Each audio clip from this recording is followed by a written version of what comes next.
बड़ा अटपटा लगता है जब कोई महिला कहती है मैं तो सामान्य गृहिणी हूँ। गृहिणी सामान्य कैसे हो सकती है?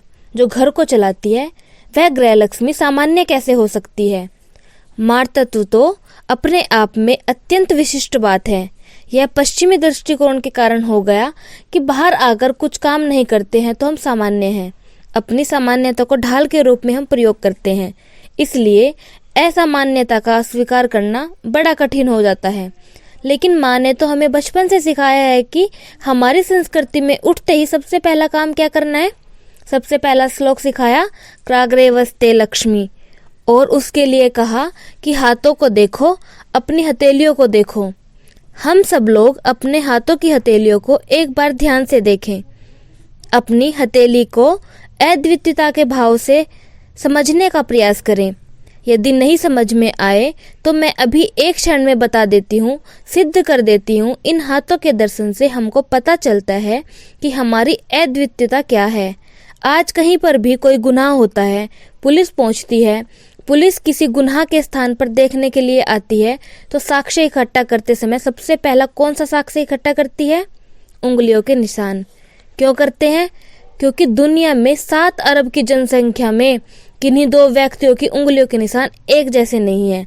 आपकी उंगलियां विशिष्ट हैं।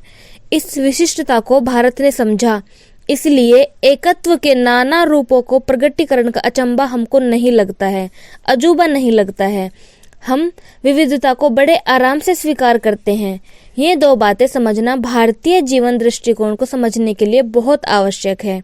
इसलिए हमारे लिए महिला विशिष्ट है, क्योंकि पुरुष भी विशिष्ट है।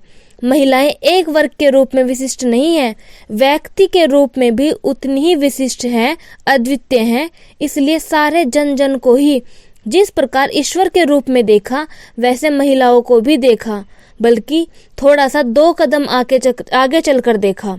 क्योंकि सृष्टि का निर्माण, सृष्टि का सृजन, सृष्टि का परिचालन जिन 2 शक्तियों से होता है, उन 2 शक्तियों को हमने शिव और शक्ति के रूप में देखा, और इसीलिए शक्ति के बिना शिव का अस्तित्व नहीं है, इस बात को भी समझा। इसलिए हमने सारी साधना प्रत्येक को अपने जीवन की पूर्णता की ओर ले जाने वाली बताई, और यह आध्यात्मिक साधना है। पुरुष को अपने अंदर की शक्ति को पहचानना और स्त्री को अपने अंदर के शिव को पहचानना, यह साधना है। गृहस्थ धर्म का आदर्श यह है, इसलिए अर्धांगिनी, सधर्मचारिणी, इन सारे शब्दों का प्रयोग होता है, क्योंकि दोनों मिलकर ही पूर्ण हो रहे हैं। तभी तो हमारे यहाँ आध्यात्मिक जीवन का परमोच्च कुछ होगा तो वह मातृत्व है। गुरुतत्व का परमोच्च स्थान मातृत्व है। इसलिए पुरुष भी अपने अंतिम विकास की सीढ़ी में माँ बन सके, तभी उसको माना जाता है।